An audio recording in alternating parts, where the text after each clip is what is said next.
Hi, this is Samith Pich from samithpich.com, and it is my absolute privilege to be right next to this man here, who is Michael Oliver, the founder of Natural Selling.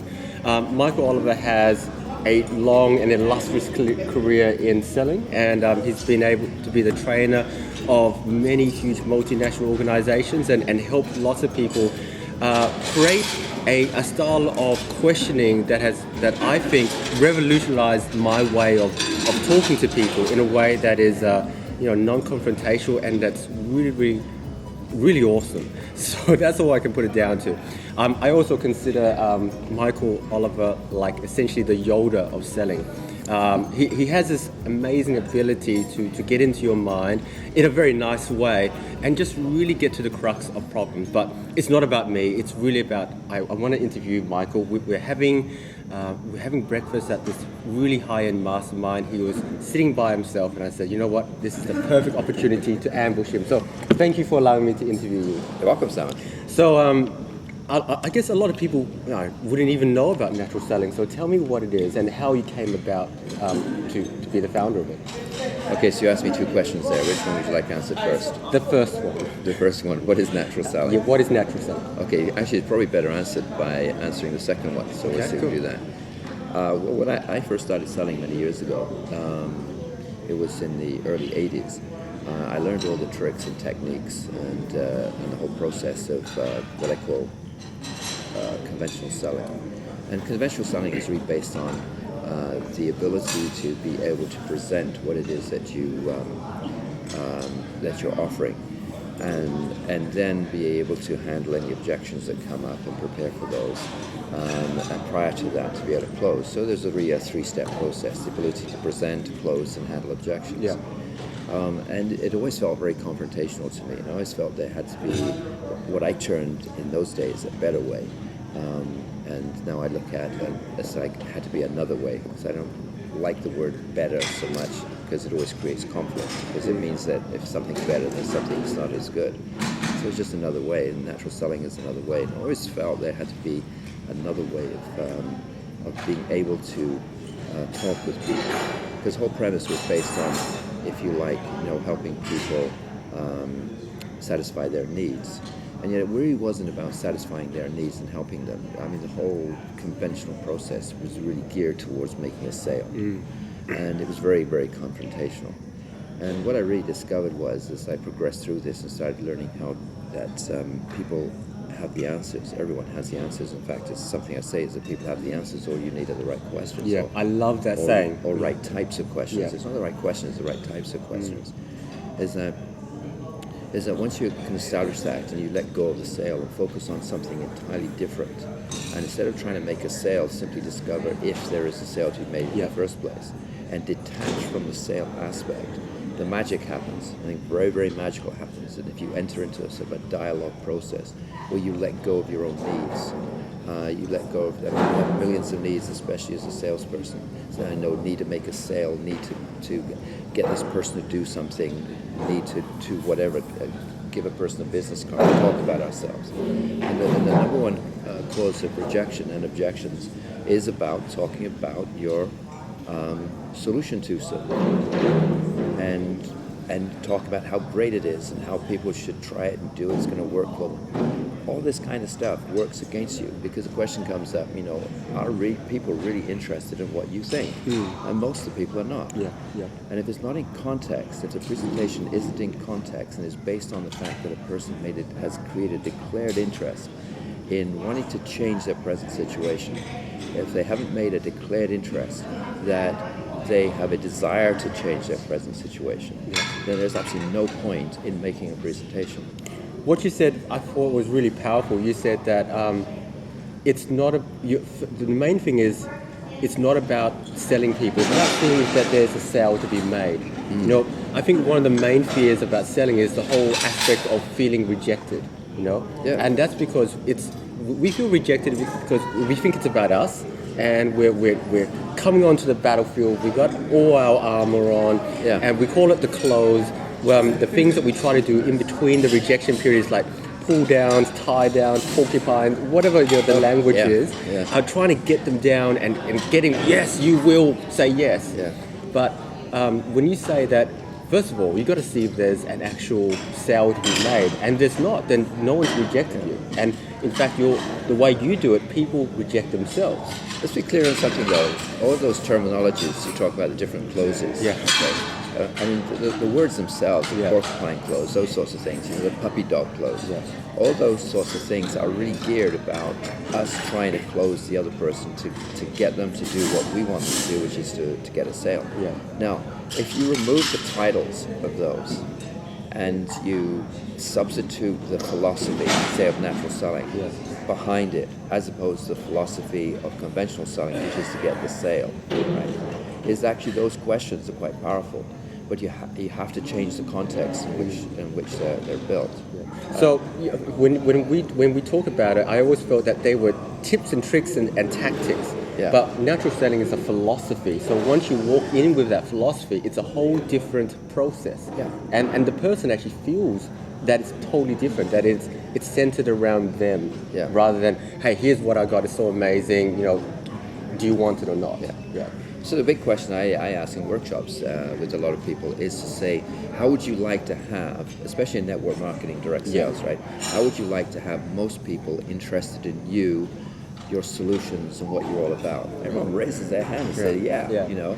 So my response is, then don't talk about you, your solutions, and what you're all about. Yeah. Allow them to talk about them and what they're looking for, and asking them the types of questions that will reveal whether in fact the solutions that you have might help them get what it is they want to get.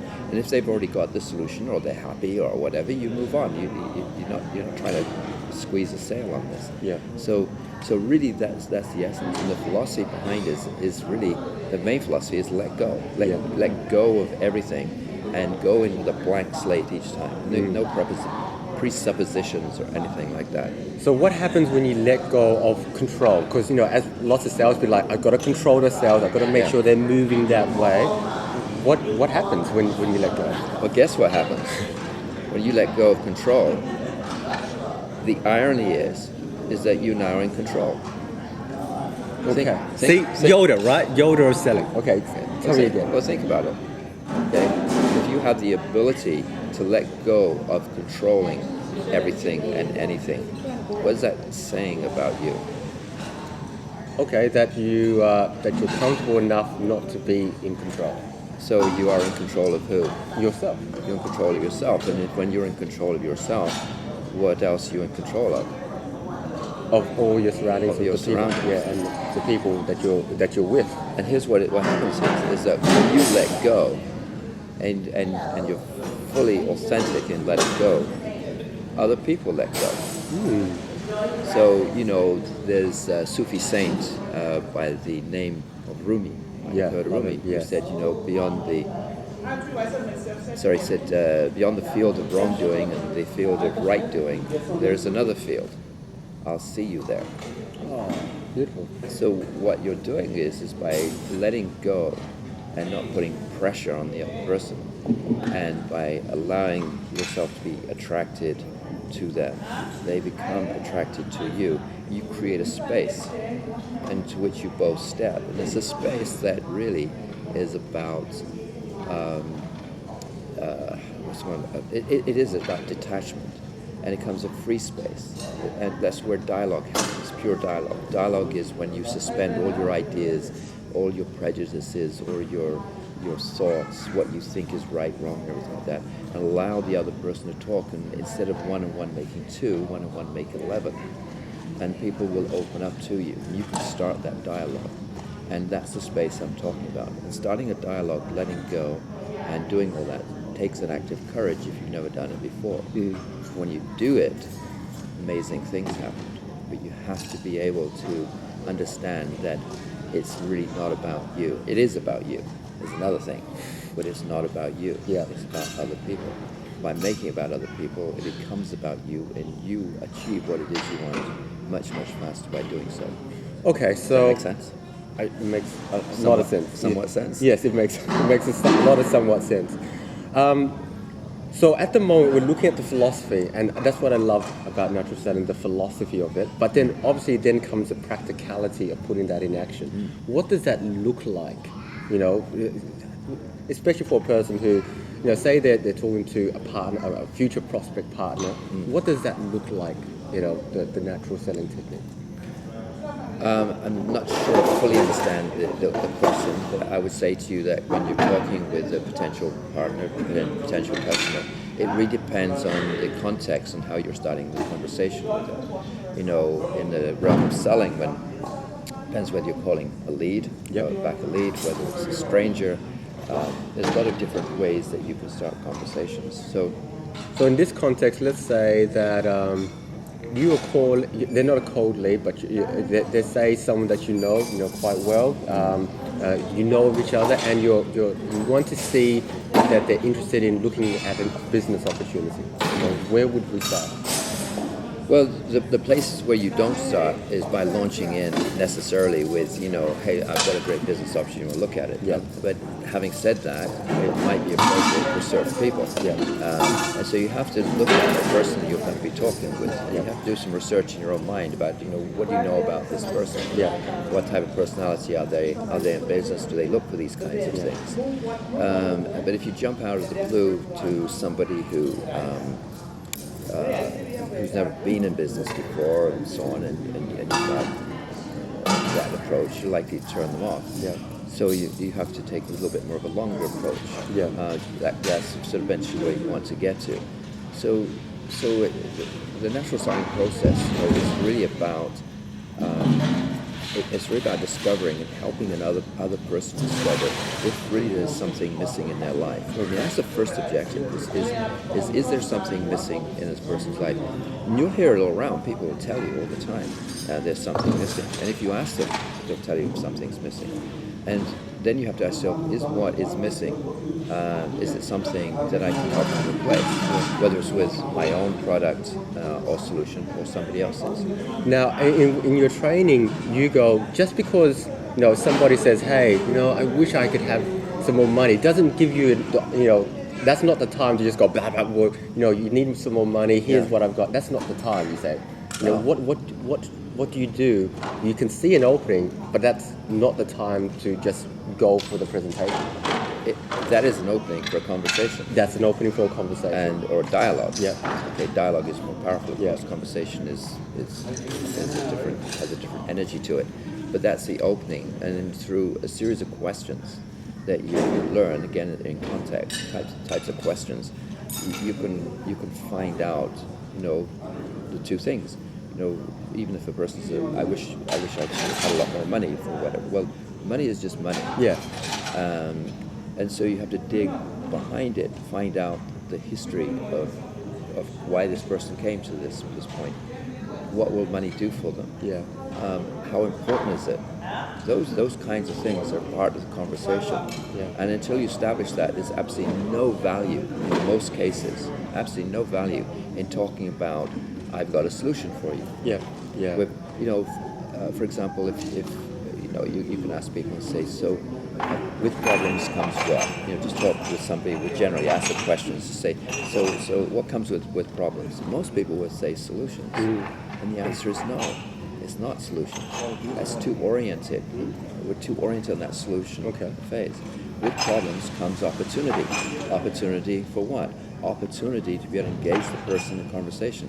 Opportunity to possibly help this person if it's to do with the problem the person has, with a solution. The opportunities abound. Out of that potentially comes a solution. Yeah. It's not guaranteed there'll come a solution, because it's not just incumbent upon us to supply the solution. It's also incumbent upon the person to want to be able to take whatever action is necessary.